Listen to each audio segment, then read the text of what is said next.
Hello' everyone, মই সুদেশ শইকীয়াই আপোনালোকক সকলোকে মোৰ চেনেলটোলৈ স্বাগতম জনাইছোঁ। আজি আমি পাৰ্ট 4 ডিছকাছ কৰিম। আপোনালোকৰ যোনটো আমি B.Edৰ কাৰণে MCQ ছিৰিজ ষ্টাৰ্ট কৰিছিলোঁ তাৰ পাৰ্ট 4টো। মানে ইয়াতো আমি আজি আকৌ টোটেল 25টা কুৱেশ্যন ডিছকাছ কৰিম। আশা কৰোঁ আপোনালোকে পুনৰ আগৰ ভিডিঅ'খিনি চাই আহিছে আৰু সেইখিনি যদি নাই চোৱা সেইখিনি ভিডিঅ' ৰিফাৰ কৰিবলৈ নাপাহৰিব, কাৰণ এইখিনি বহুত ইম্পৰ্টেণ্ট টপিকৰ ওপৰত ডিছকাশ্যন কৰি থকা হৈছে। আপোনালোকেও নিজকে নিজে ইভালুৱেট কৰিব পাৰিব যে আপোনালোকৰ প্ৰিপেৰেশ্যন কোনটো স্তৰত পাইছেগৈ। সো পলম নকৰি আজি ভিডিঅ'টো ষ্টাৰ্ট কৰোঁ, কিন্তু চেনেলটো ছাবস্ক্ৰাইব আৰু ভিডিঅ'টো লাইক কৰি যাবলৈ নাপাহৰিব। লগতে আপোনালোকৰ বন্ধুবৰ্গ কোনোবাই যদি এইবিলাক এক্সামৰ কাৰণে প্ৰিপেৰেশ্যন চলাই আছে তেওঁলোকক এই চেনেলটো শ্বেয়াৰ কৰিবলৈ নাপাহৰিব। সো ফাৰ্ষ্ট কুৱেশ্যন 26 নম্বৰ আছে, কাৰণ আমি আগৰ পৰা কণ্টিনিউ কৰিছোঁ। Which amendment abolish the nomination of Anglo Indian to the Lok Sabha and legislative assembly? 103rd amendment, 104th amendment, 105th amendment, 106th amendment. So কোনটো এমেণ্ডমেণ্টে কৰিছিলে এংলো ইণ্ডিয়ানছ যোনবিলাক চিট হয় সেইটো নমিনেশ্যনটো এবলিছ কৰিছিলে? 104th amendment. Option number B is correct. Next question number 27. The 36th Amendment Act of the 1975 made which territory a full state of India? So কোনটো territory? গোৱা, Sikkim, Mizoram, Manipur. So মনত ৰাখিব 1975ত 36 এমেণ্ডমেণ্টৰ জৰিয়তে ছিকিমক ইণ্ডিয়াৰ integral part হিচাপে include কৰা হৈছিলে। Next question number 28. Which amendment affirmed the Parliament's power to amend the fundamental rights? First Amendment, 21st Amendment, 24th Amendment, 31st Amendment. So, kuntu amendment জৰিয়তে 24th Amendment. Option number C is correct. ভিডিঅ'টো শেষত কিন্তু আপোনালোকে কোনে কোনে 25ৰ ভিতৰত কিমান marks পালে জনাবলৈ নাপাহৰিব। Next question number 29. The size of the Council of the Ministers was kept at 15% of the legislative strength by কোনটো এমেণ্ডমেণ্টৰ জৰিয়তে কৰা হৈছিল? 86th amendment, 91st amendment, 97th amendment and 101st amendment. So' মনত ৰাখিব 91st এমেণ্ডমেণ্টৰ জৰিয়তে size of the council of ministers 15%তে cap কৰা হৈছিলে। Next question number 30. Which amendment restored the power of the states to identify and nominate their own list of OBC? 102nd Amendment, 103rd Amendment, 104th Amendment, 105th Amendment. চ' কোনটো এমেণ্ডমেণ্টৰ জৰিয়তে কৰা হৈছিলে? 105th Amendment. Option number D is correct. আৰু এইটো এটা PYQ হয়। আপোনালোকে যদি আগতে PYQ ছিৰিজটো ৰিফাৰ কৰিছে মোৰ ভাগৰ, তাত আপোনালোকে এই কুৱেশ্যনটো পাইছে।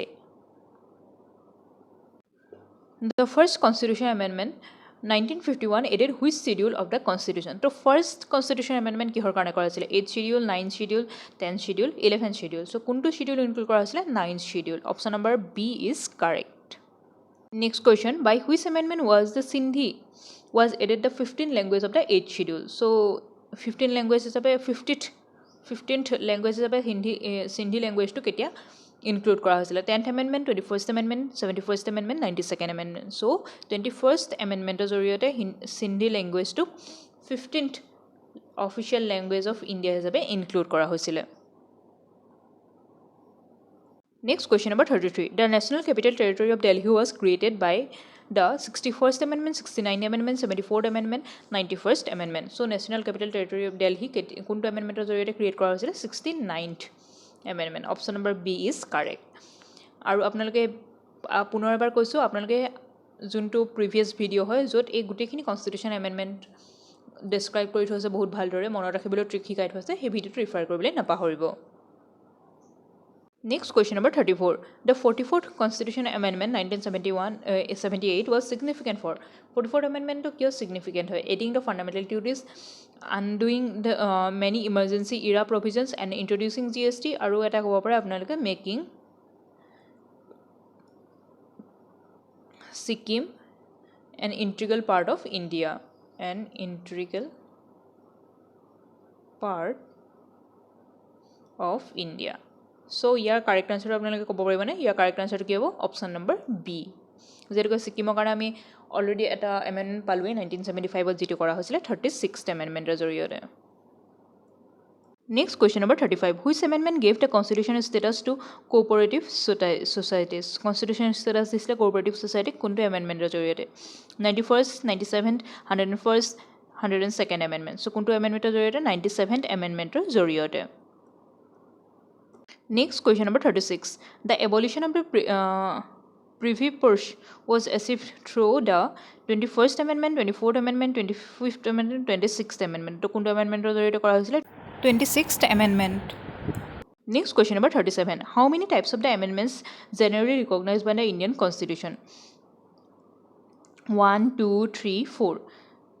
So, kenekwa type or amendment thakibo pare? So, option number C is correct, 3. Eta type kita ki hoy muk apnaloke comment section at janabo. Next question number 38. Which amendment increases the Lok Sabha seat from 525 to the 545? 31st, 42nd, 44th and 61st amendment. So, here correct answer to option number A, that is 31st amendment জৰিয়তে Lok Sabha seat 525 পৰা 545 লৈকে increase কৰা হৈছিল. Next question number 39. The 102nd Amendment 2018 gave the constitution status to which body? So, kuntu body constitution status is 102nd Amendment জৰিয়তে Niti Aayog, National Commission for Backward Classes, NCBC and Finance Commission আৰু এটা আপোনালোকে option লিখিব পাৰে GST Council. So, ইয়াৰ কোনটো correct answer হ'ব আপোনালোকে ক'ব পাৰিবনে বাৰু? ইয়াৰ correct answer হ'ব option number B, that is National Commission for Backward Classes. এটো 102nd Amendment জৰিয়তে constitution status দিয়া হৈছিল. Next question number 40. The urban local bodies, municipalities were empowered by which amendment? 72nd Amendment, 73rd Amendment, 74th Amendment, 75th Amendment. So, your correct answer is 74th Amendment. Option number C is correct. 74th Amendment জৰিয়তে municipality বিলাকক কৰা হৈছিল আৰু 73rd Amendment জৰিয়তে পঞ্চায়তক কৰা হৈছিল। অলপ দেৰি আগতে আমি এটো আগৰ ভিডিওটো ডিসকাস কৰি আহিছিলো। Next question number 41. Who was the chairman of the committee that drafted the NEP 2020? মানে কৈছে যে NEP 2020 খন যোনে ড্ৰাফট কৰিছিলে তেওঁৰ চেয়াৰমেন কোন আছিল হে কমিটিখনৰ? Doctor K Kasturirangan, doctor Yashpal, doctor professor G Rajagopal and K J Alphons. So ইয়াৰ কাৰেক্ট আনসাৰ কি হ'ব আপোনালোকে ক'ব পাৰিবনে বাৰু? ইয়াৰ কাৰেক্ট আনসাৰ হ'ব option number A, that is doctor K Kasturirangan. Next question number 42. The NEP 2020 replaces the national policy on education of which year? কৈছে যে NEP 2020 আগৰ কোনখন national education policy replace কৰিছিলে? 1968 or 1986 or 1992 or 2005 or? So কোনটো কৰিছিলে আপোনালোকে answer দিব পাৰিবনে বাৰু? ইয়াৰ কাৰেক্ট আনসাৰ হ'ব 1986. Option number B is correct. Next question number 43. What is the new pedagogical and curricular structure proposed by the NEP 2020? So, your correct answer কি হ'ব ক'ব লাগে? অপচনৰ আছে 10+2, 5+3+3+4, 5+4+3+2, 4+4+4+3. So, এইটো আনসাৰ চাগে আপোনালোক সকলোৰে মনত ৰখি গৈছে আৰু এইটো বহুত কিটা ইয়েৰত আহিছে PYQ হিচাপে। ইয়াৰ কাৰেক্ট আনসাৰ কি হ'ব? Option number B. Next question number 44. According to NEP 2020, public investment in education should be increased to what percentage of the GDP? GDP কিমান % এডুকেশ্যনত লগাব লাগে বুলি NEP 2020 ৰিকমেণ্ড কৰে? 3%, 4.5%, 6% and 10%. So, your correct answer কি হ'ব আপোনালোকে ক'ব পাৰিবনে বাৰু? Option number C, that is 6% লৈকে recommend কৰে।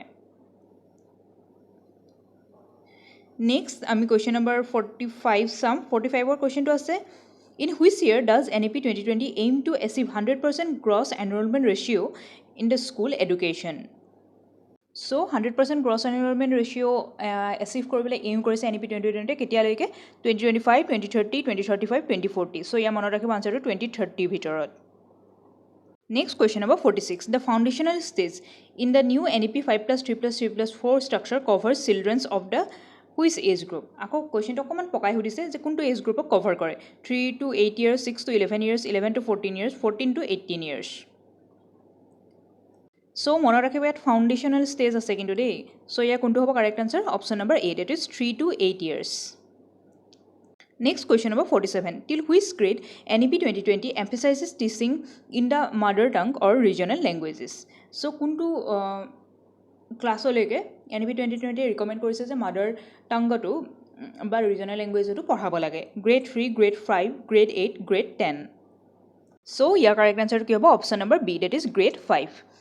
আৰু ইয়াৰ মাজত আপোনালোকৰ যদি কাৰোবাৰ মানে এনেকুৱা হৈছে যে এইখিনি কুৱেশ্যন ক'বানো আহিছে আমি এইখিনি নাজানোৱে হয়তো আপোনালোকে এই ভিডিঅ'টো ৰিফাৰ কৰিব পাৰিব। ইয়াৰ ওপৰত এটা ডিটেইল ভিডিঅ' মই অলৰেডি বনাই থৈছোঁ। ষ্টেটিক জিকে প্লে'লিষ্টত গৈ আপোনালোকে চাব পাৰিব।